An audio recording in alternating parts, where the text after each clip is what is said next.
জামায়াতের জোটে এবার অলি আহমদ ও এনসিপি ১০ দলের বিশাল নির্বাচনী মহাজোটের ঘোষণা।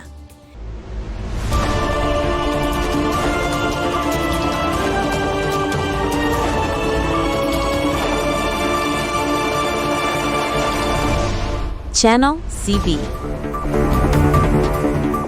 নির্বাচন সামনে রেখে বাংলাদেশের রাজনীতিতে বড় ধরনের মেরুকরণ। ৮ দল থেকে এখন ১০ দল।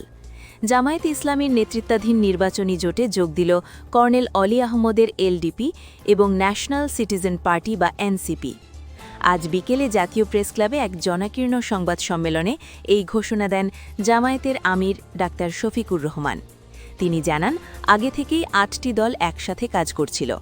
আজ নতুন করে লিবারেল ডেমোক্রেটিক পার্টি বা এলডিপি এবং ন্যাশনাল সিটিজেন পার্টি বা এনসিপি যুক্ত হওয়ায় এই জোটের সদস্য সংখ্যা দাঁড়াল ১০-এ।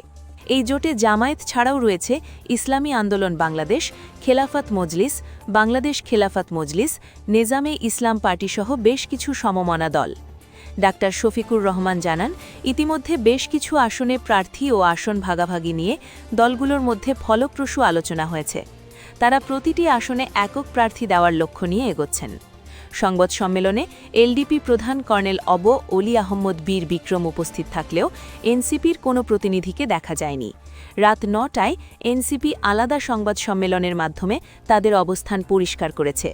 এছাড়া আরও কিছু দল এই জোটে আসতে চাইলেও আপাতত জোটের পরিধি আর বাড়ানো হচ্ছে না বলে তিনি উল্লেখ করেন। ভোটের মাঠে ১০ দলের এই নতুন শক্তি কতটা প্রভাব ফেলবে, আপনার কি মনে হয়? কমেন্ট করে আমাদের জানান।